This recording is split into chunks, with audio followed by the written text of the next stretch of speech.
បានមករួមអបអរសាទររួមអនុមោទនាជ្រះថ្លាក្នុងពិធីបុណ្យខួបគម្រប់7ថ្ងៃនឹងទៀតចម្រើនពរនេះគឺជាទឹកចិត្តសពបរោះជាកាយវិការសពបរោះមួយណាដែលពុទ្ធបរិស័ទណាតែងតែគោរពប្រតិបត្តិតែងតែអនុវត្តអស់រយៈកាលជាច្រើនឆ្នាំណាអស់រយៈកាលជាយូរកន្លងមកហើយណាចម្រើនពរការជួយសង្គ្រោះគ្នាការជួយរំលែកសេចក្តីទុក្ខគ្នាទៅវិញទៅមកថ្ងៃនេះក្រុមគ្រួសារលោកឧបាសកមានសេចក្តីទុក្ខក្រៀមក្រំលោកយាយលោកតាពុទ្ធបរិស័ទលោកប្រុសលោកស្រីញាតិមិត្តជិតខាងមករួមរំលែកសេចក្តីទុក្ខរួមណាអនុមោទនាជ្រះថ្លាក្នុងពិធីបុណ្យនេះណាថ្ងៃក្រោយទៅខែក្រោយឆ្នាំក្រោយឆ្នាំក្រោយទៅពេលដែលយើងមានសេចក្តីទុក្ខណាក៏ក្រុមគ្រួសារភរិយាកូនចៅប្រុសស្រីរបស់លោកឧបាសកនឹងទៅរួមរំលែកទុក្ខណារួមអនុមោទនាជ្រះថ្លាជាមួយនឹងញាតិញោមពុទ្ធបរិស័ទដែរញាតិញោមណាការជួយសង្គ្រោះគ្នាទៅវិញទៅមករួមសុខរួមទុក្ខជាមួយគ្នាម្ដងយើងម្ដងគេទេណាក៏រឿងសេចក្តីទុក្ខរឿងការរវល់នៅក្នុងជីវិតការរស់នៅនេះមិនមែនមានតែក្រុមគ្រួសារលោកឧបាសកច័ន្ទកំជឺឬក៏មានតែជនជាតិខ្មែរយើងទេគឺមានគ្រប់ជាតិសាសន៍គ្រប់ពណ៌សម្បុរទាំងអស់ញាតិញោមណាចម្រើនពរណាកើតមកម្ដងត្រូវស្លាប់ទៅវិញម្ដងមែនទេចម្រើនពរណាអត់មានបុគ្គលណាមួយកិច្ចវៀងជិះរួចទេណាគ្រប់ជាតិសាសន៍គ្រប់ពណ៌សម្បុរទាំងអស់ដែលកើតមកនៅក្នុងពិភពលោកនេះកើតមកនៅក្នុងវាលវដ្តសង្សារនេះតែងតែមានសេចក្តីសុខសេចក្តីទុក្ខជាការធម្មតាមានសុខមានទុក្ខណាចម្រើនពរមានជួបមានព្រាត់មានសើចមានយំអញ្ចឹងញាតិញោមជីវិតសត្វលោកណាពរ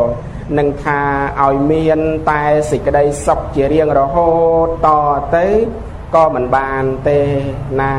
នឹងថាឲ្យមានតែសេចក្តីទុក្ខអញ្ចឹងជារៀងរហូតតទៅក៏មិនបានដែររឿងសុខរឿងទុក្ខរឿងជួបរឿងព្រាត់នេះវាតែងតែប្រែប្រួលណាទៅតាមអំណាចនៃច្បាប់ធម្មជាតិទៅតាមអំណាចនៃត្រៃលក្ខធម៌ណាព្រោះហេតុនោះហើយបានជាព្រះសម្មាសម្ពុទ្ធបរមគ្រូរបស់យើងព្រះអង្គឲ្យយើងរៀនគិតរៀនពិចារណាញាតិញោមណារៀនគិតរៀនពិចារណានៅក្នុងអាយុជីវិតសង្ខាររបស់យើងណាដែលកើតមកមិនទៀងជាទុក្ខនិងជាអនត្តារឿងសេចក្តីស្លាប់នេះមិនចាំដល់ចាស់អាយុ70 80ទេញាតិញោមណាលោកឧបាសកច័ន្ទកំជឺបានជនមានអាយុ70ឆ្នាំទៅលាចាកលោកនេះទៅណាអ្នកខ្លះទៀតអត់បានដល់អាយុ70ឆ្នាំផងញាតិញោមណាស្លាប់តាំងពីនៅក្នុងពោះម្ដាយក៏មានដែរញាតិញោមណាជិះម៉ូតូមកគ្រោះថ្នាក់ចរាចរណ៍ណាក៏ញាតិញោមធ្លាប់ស្ដាប់តាមសារព័ត៌មានទេញាតិញោមណាចម្រើនពរម្ដាយឈឺពោះឆ្លងទន្លេណាជួលម៉ូតូដុបគេជិះមកណាគ្រោះថ្នាក់ចរាចរណ៍ឡានបុកទៅម្ដាយស្លាប់គាត់ជួនពេលនោះក៏ប្រសូតបុត្រនៅពេលដំណើរគ្នានឹងដែរញាតិញោមមើលណាប្រសូតមកទាំងម្ដាយដាច់ខ្យល់ស្លាប់ត្រូវគ្រោះថ្នាក់ចរាចរណ៍ណាក៏ហើយក្រោយមកមិនយូរប៉ុន្មានទារកដែលទៅណាប្រសូតមកមិនទាន់ទាំងបានបើកភ្នែកឃើញពន្លឺថ្ងៃផងក៏ត្រូវបាត់បង់ជីវិតទៅណាទារកខ្លះទៅតែចាប់បដិសន្ធិត្រូវស្លាប់នៅក្នុងផ្ទៃម្ដាយក៏មានដែរណាស្លាប់ទាំងម្ដាយស្លាប់ទាំងកូន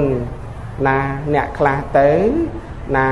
ម្ដាយឈឺពោះត្រូវសម្រាលបុត្រត្រូវប្រសូតបុត្រត្រូវឆ្លងទន្លេនឹងហើយទៅឲ្យពេទ្យគេព្យាបាលញាតិញោមទៅដល់ពេទ្យគេថាតើបានប្រាក់ប៉ុណ្ណេះប៉ុណ្ណោះបានគេជួយសម្រាលគេជួយមើល ណាគេជួយព្យាបាលណាជួយសម្រាលបុតឲ្យតើឲ្យបានប្រាក់នឹងហើយស្វាមីឯណោះអត់មានប្រាក់មកជាប់ខ្លួនទេដើររត់ទៅខ្ចីលុយគេដើម្បីមកឲ្យថ្លៃឈ្នួលពេទ្យណាតម្រាំតែខ្ចីលុយគេបានគ្រប់ចំនួនថ្លៃពេទ្យមកវិញភរិយាត្រូវណាភរិយាដែលឈឺពោះបំរាស់នៅនាលហ្នឹងក៏ត្រូវអស់ជីវិតទៅត្រូវដាច់ខ្យល់ស្លាប់ទៅណាក៏ណាមិនស្លាប់តែភរិយាទេស្លាប់ទាំងកូននៅក្នុងផ្ទៃនោះទៅទៀតណាឃើញហើយរឿងជីវិតនឹងនៅក្នុងសង្សារវដ្តនេះវាមានរឿងរ៉ាវប្លែកច្រើនណាស់ញាតិញោមណាត្រូវស្លាប់នៅក្នុងវ័យក្មេងនៅក្នុងបឋមវ័យនៅក្នុងវ័យកណ្ដាលនៅក្នុងវ័យចុងក្រោយណាអាចស្លាប់បានគ្រប់ពេលគ្រប់វេលាទាំងអស់ណាព្រះសម្មាសម្ពុទ្ធព្រះអង្គបានត្រាស់ដឹងនៅសច្ចធម៌ទាំងអស់នេះហើយព្រះអង្គបានប្រកាសត្រាស់សម្ដែងឲ្យបរិស័ទឲ្យកូនប្រុសកូនស្រីរបស់ព្រះអង្គខំប្រឹងប្រែងសិក្សារៀនសូត្រព្រះធម៌គោរពបដិបត្តិធម៌ដើម្បីរលាស់ខ្លួនចេញចាកឲ្យផុតអំពីសេចក្តីទុក្ខនៅក្នុងសង្សារវដ្តនេះណាចម្រើនពរខំប្រឹងធ្វើសេចក្តីល្អសាងសេចក្តីល្អនៅក្នុងជីវិតរបស់យើងតាន់ឱកាសពេលវេលាដែលមច្ចុរាជមិនតាន់មកផ្ដាច់ផ្ដិលមិនតាន់មកឆក់យកអាយុជីវិតសង្ខាររបស់យើងណាជីវិតដែលយើងរស់នៅមួយថ្ងៃហ្នឹងកុំឲ្យទៅប្រព្រឹត្តនៅអំពើបាបកុំឲ្យទៅសាងនៅអំពើបាបណាចម្រើនពរត្រូវសាងនៅអំពើល្អណាទីបំផុតទៅជីវិតរបស់យើងទាំងអស់គ្នាទាំងបុរសទាំងស្ត្រីណាចម្រើនពរទីបំផុតទៅយើងទាំងអស់គ្នាទាំងបុរសទាំងស្ត្រីបើមិនដុតគឺកប់បើមិនកប់គឺដុតតែប៉ុណ្្នឹងញាតិញោមមែនទេអត់ញាតិញោមណាទាំងអស់គ្នានឹងចម្រើនពរណាសម័យពីដើមណាពរកាលដែលណាផែនដីយើងនឹងនៅទំនេរច្រើនមិនទាន់មានមនុស្សម្នាច្រើនអ៊ូអទេគេយកសាកសពនឹងរុំក្រណាត់សយកទៅចោលនៅក្នុងព្រៃស្មសានណាញាតិញោមណាក្រោយមកស្រុកយើងកាន់តែមនុស្សនឹងកាន់តែកើតច្រើនឡើងទៅណាលែងយកទៅចោលនៅក្នុងព្រៃហើយណាគឺមានវិធីដុតឬក៏កប់ណាចម្រើនពរប៉ុន្តែស្រុកខ្លះណាដល់តែមនុស្សច្រើនពេកទៅរកដីកប់អត់បានដូចនៅប្រទេសចិនអីញាតិញោមណារដ្ឋាភិបាលលែងឲ្យកប់ហើយណាឥឡូវហ្នឹងចម្រើនពរញាតិញោមមានជ្រាបអីញាតិញោមណារដ្ឋាភិបាលចិនហ្នឹងបានអនុម័តច្បាប់លែងឲ្យប្រជាពលរដ្ឋហ្នឹងបញ្ចុះសាកសពឥឡូវហ្នឹងណាយូរហើយណាប្រហែលឆ្នាំមកហើយណាដោយសារប្រជាពលរដ្ឋហ្នឹងវាច្រើនពេកញាតិញោមជាង 1000 លាននាក់ណាបងជាង 1000 លាននាក់ហើយកើតមកហើយត្រូវស្លាប់ទៅវិញទាំងអស់អញ្ចឹងបើត្រូវបញ្ចុះទេត្រូវជាង 1000 លានភ្នោដែរមែនទេញាតិញោមណាអញ្ចឹងដីវាអត់រីកទៅណាទេដីវានៅតែប៉ុណ្ណឹងប៉ុន្តែចំនួនមនុស្សវាចេះតែកើនឡើងរាល់ឆ្នាំណាអញ្ចឹងរដ្ឋាភិបាលហ្នឹងលែងឲ្យប្រជាពលរដ្ឋកប់ណាពេលដែលអស់ជីវិតទៅពេលដែលណាស្លាប់ទៅត្រូវតែបូជា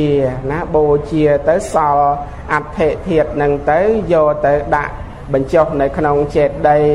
ណាផ្ញើនឹងវត្តអារាមអីចឹងទៅចម្រើនពរឲ្យកូនចៅប្រុសស្រីក៏រៀបចំធ្វើបុណ្យណាធ្វើបុណ្យតក្កិណានុប្បទានឧទ្ទិសកុសលផលទាននឹងជូនដល់អ្នកដែលចែកឋានទៅណានឹងយើងត្រូវរៀនគិតរៀនពិចារណាទាំងអស់គ្នាណាដើម្បីជាប្រយោជន៍កុំឲ្យមានសេចក្តីទុក្ខនឹងពាល់ត្រូវខ្លាំងពេកកុំឲ្យយើងមានសេចក្តីប្រមាទណាចម្រើនពរហើយពេលដែលយើងអស់ជីវិតទៅពេលដែលយើងលាចាកលោកនេះទៅពេលដែលយើងស្លាប់ទៅអ្វីក៏អត់អាចយកទៅបានដែរញាតិញោមណាមើលលោកឧបាសកទៅញាតិញោមតាំងពីចាប់ដៃគ្នាជាមួយនឹងឧបាសិកា ដែលត្រូវជាភរិយាណាលោកស្រីជាភរិយានឹងឯងណាតាំងពីនៅវ័យក្មេងកំឡោះក្រមុំណាក្រាបសំពះផ្ទឹមចំពោះមុខលោកមេបាចាស់ទុំណារហូតបានកូនពូនជាចៅនឹងឲ្យខំធ្វើការរកស៊ីលំបាកលំបិនទាំងថ្ងៃទាំងយប់ណាហើយដល់ពេលលោកឧបាសកត្រូវចាកឋានទៅត្រូវលាចាកលោកនេះទៅមានយកអីទៅបានញាតិញោមឃើញហ៎អញ្ជើញទៅដៃតទេណាក៏នឹងហើយទ្រព្យសម្បត្តិលុយកាក់មាសប្រាក់ហ្នឹងត្រូវទុកជូនណាលោកស្រីជាឧបាសិកាជាភរិយានឹងទាំងអស់ហើយមិនមែនតែលោកឧបាសកច័ន្ទកំជឺទេដែលមិនអាចយកអីទៅបានអាត្មាភាពក្តីលោកអាចារ្យក្តីញោមញាតិពុទ្ធបរិស័ទទាំងអស់គ្នានឹងក្តីណាពេលដែលអស់ជីវិតទៅអត់មានយកអីទៅបានទេញាតិញោមណាបើយកទៅដុតយកទៅបូជាសល់មកកញ្ចប់មានយកអីទៅបានណាបើយកទៅបញ្ចុះយកទៅកប់បានដីត្រឹមទំហំ2ម៉ែត្រណា2ម៉ែត្រ4ជ្រុងអីប៉ុណ្ណឹងធំពេកផងញាតិញោម